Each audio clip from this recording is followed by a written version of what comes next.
রমজান মাসে এমন কোন আমল আছে কিনা যা করলে আল্লাহর প্রিয় বান্দা হওয়া যাবে? ভাইরা আমার, এই প্রশ্ন উত্তর আমি বলতে চাই, রমাদান মাসে আল্লাহর নৈকট্য লাভের জন্য যে সুযোগটা তৈরি হয় এটা বছরের অন্য কোনো মাসে হয় না। সেটা কিভাবে?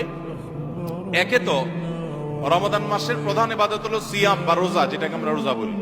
এই রোজা বা সিয়াম বা সাওম, এই ইবাদতটা আল্লাহর সঙ্গে বান্দার নৈকট্য লাভের সবচেয়ে বড় সোপান এবং সিঁড়িগুলোর একটা। কারণ আল্লাহ তাআলা হাদিসে কুদসিতে বলেছেন, আস-সাওমু লি ওয়া আনা আজজি বিহি, রোজা এটা আমার জন্য বান্দা রাখে আর এটা বিনিময়ে আমি নিজে দিব।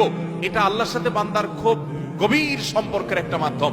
এই জন্য রোজা রেখে আপনি কোনো হারাম কাজ যদি না করেন, ঝগড়াঝাটি না করেন, মিথ্যা প্রতারণা না করেন, সকল গুনাহ থেকে বাঁচার চেষ্টা করেন, এটা আল্লাহর নৈকট্য লাভের সবচেয়ে বড় মাধ্যম হবে। দ্বিতীয় উপায় হলো, আমরা রমজান মাসে সারি খাওয়ার জন্য ভোর রাতে সবাই উঠি, ঠিক না ঠিক? ভোর রাতের এই সময়টা আল্লাহ তাআলা দুনিয়ার আসমানে এসে বান্দাকে ডেকে ডেকে ক্ষমা করেন। 5 ওয়াক্ত নামাজের জন্য আজান দেয় মুয়াজ্জিনরা, আর তাহাজ্জুদের জন্য আল্লাহ তাআলা নিজে ডাকেন, কোন মুয়াজ্জিনকে দিয়ে ডাকান না। আল্লাহ রাব্বুল আলামিন দুনিয়া আসমানে এসে বান্দাকে ডেকে ডেকে বলেন, আলা মিন মুবতালান ফাউআফি আলা, আলা মিন মুস্তাগফিরিন ফাগফির আলা, তোমাদের মধ্যে কেউ ক্ষমা প্রার্থনাকারী আছে যাকে আমি ক্ষমা করব? কোন বিপদগ্রস্ত আছে যাকে বিপদ আমি দূর করব? আল্লাহ ডেকে ডেকে এগুলা দেন।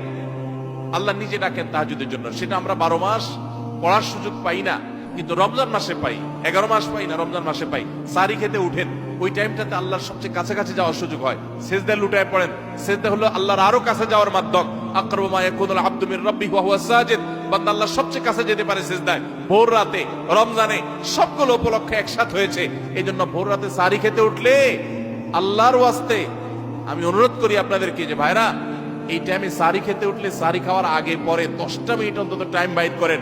লাইটটা বন্ধ করে দিয়ে আলো আধারিতে সিজদায় পড়ে যান, 2 রাকাত নামাজ পড়েন, একটু দোয়া করেন। শুধু সারি খেলেন আর চলে গেলেন মসজিদে না, এই টাইমটাতে একটু দোয়া করেন। আল্লাহ নৈকট্য লাভের দারুণ সুযোগ। চেষ্টা করবো তো ইনশাআল্লাহ।